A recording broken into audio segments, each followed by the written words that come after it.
Hi, everyone. Today we're going to be talking about Reconstruction. And Reconstruction is the time after the Civil War when the country is rebuilding. Reconstruction just means to rebuild. And following Lee's surrender at Appomattox in 1865, the war was over. The country was very divided.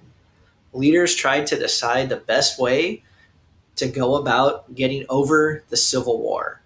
Some people wanted to punish the Confederacy. Some people wanted to forgive the Confederacy. Other people wanted to ensure that African Americans had more rights. And one thing to remember is the Confederacy, which was the South, was negatively affected by the Civil War. The South had their farms destroyed. The Confederate money became worthless. Nobody wanted it. If you remember, the Confederacy, they left the United States. They started their own country. So they actually had their own money, and the money became worthless. There was a loss of slave labor, so people didn't have free labor anymore. And southern cities were destroyed. Remember, Atlanta was completely destroyed. A lot of this was also from General Sherman's march to the sea when he destroyed a lot of stuff. This is just kind of an example of what the South looked like after the war. Most of the fighting took place in the South, and you can see many cities were just completely destroyed. So the South, their economy went down after the war. So the first plan we're going to talk about is called the 10% Plan. This was Abraham Lincoln's plan, and led by Abraham Lincoln, who wanted to quickly restore the wayward Southern state government. So he wanted to put the old leaders before the war back in charge. He believed that the Confederate governments were illegitimate, which means not real, and the states really never left the Union. So to him, the Confederacy never left. Like they tried to, but they never actually left the Union. And he proposed that once 10% of the registered voters in a state pledged loyalty to the U.S., then the state government would return to power. So loyalty was just saying that they're not going to leave again, that they support the United States. And if they did that, he'd forgive them and let them join the Union again. He also wanted to pardon, which means forgive, all the Confederate leaders if they pledged an allegiance to the United States. So they wouldn't go to jail, nothing bad would happen to them. A pardon means you're completely forgiven. And he said that all states' constitutions had to banish, get rid of slavery. However, he did not offer protection to freed African Americans. And under the 10% plan, African Americans would not be able to vote. This wasn't able to fully come about because Lincoln was assassinated, which means killed, just days after Lee surrendered Appomattox. Radical Republicans used Lincoln's assassination to influence Reconstruction and made it more punitive, harsh towards the former Confederate states. Lincoln was actually in D.C. He was watching a play, and someone came up behind him and shot him in the back of the head. That's how he died. Next, we're going to learn about Andrew Johnson. He became president when Lincoln died. When it says Lincoln's successor as president, Andrew Johnson adopted Lincoln's Reconstruction plan. So he kept a lot of the same stuff that Lincoln had. And he also offered pardons, which forgives, to most high ranking military and political Confederate leaders who requested them. And states also had to abolish, get rid of slavery under his plan. And the Confederacy had to pay back the cost of war. Wars are very expensive, so they had to pay the money back. And under this plan, African Americans would not be able to vote.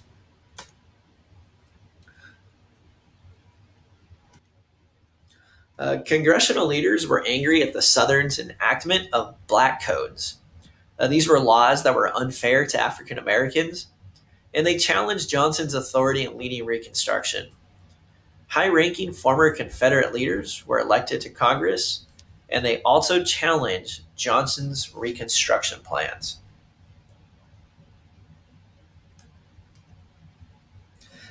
The last group we're going to talk about is called the Radical Republicans Plan. And they believe that secessionist Confederate states should not be allowed back into the Union immediately, but put them under military occupation. They wanted to punish the South. So when the Confederacy wanted to come back to the U.S., they were saying, no, we're going to put our military there, we're going to punish you. They also believed in guaranteeing voting and other civil rights to African Americans. They wanted African Americans treated equally. They clashed with Andrew Johnson over civil rights and impeached him, but were unable to remove him from office. So that just means they tried to remove Andrew Johnson as president, but were unable to. And they did not want Confederate leaders to return to power. So a lot of the former Confederate leaders, they were still able to run for office, and they did not want that to happen. And they wanted to make Republicans a powerful party in the South, which did happen. The Southern states still vote Republican a lot today. And the big thing with the radical Republicans is they wanted the 13th, 14th, and 15th Amendment added to the Constitution. Amendments are laws of the United States, and they wanted these laws in order to establish legal rights of African Americans. So the 13th Amendment abolished slavery. It said slavery is illegal in the United States. Sometimes people get mixed up with the Emancipation Proclamation that Lincoln gave after the Battle of Antietam. But the Emancipation Proclamation only freed slaves in rebelling states. It didn't free all slaves. 13th Amendment ended slavery in the United States. The 14th Amendment says all people born in the United States are citizens. So all these former slaves that were born in the U.S., the 14th Amendment says you are now a citizen. If you remember the Dred Scott case, it said slaves are not citizens, they are property. But now the 14th Amendment says they are citizens. This amendment affects a lot of you as well. If you ever have children in the U.S., they will be citizens. It does not matter if your parents were citizens. If you are born here, you are a citizen. And the 15th Amendment said all men, regardless of color or ethnicity, are allowed to vote. So all those former slaves, they're now allowed to vote. And the way I always remember this is free citizens vote. Free citizens vote. Free is 13th Amendment because it made the former slaves free. Citizens because it's the 14th Amendment, which all the former African American slaves are now citizens. And vote, which is the 15th Amendment, because all the former African American slaves are now able to vote. Just a quick overview of the plans. We already kind of went over all this. Important people, another one, Ulysses S. Grant. If you remember, he was a military commander for the Union during the Civil War, but he actually became president after Andrew Johnson and was president for most of Reconstruction. He urged radical Republicans not to be harsh with Southerners, so he didn't want to punish the South a lot.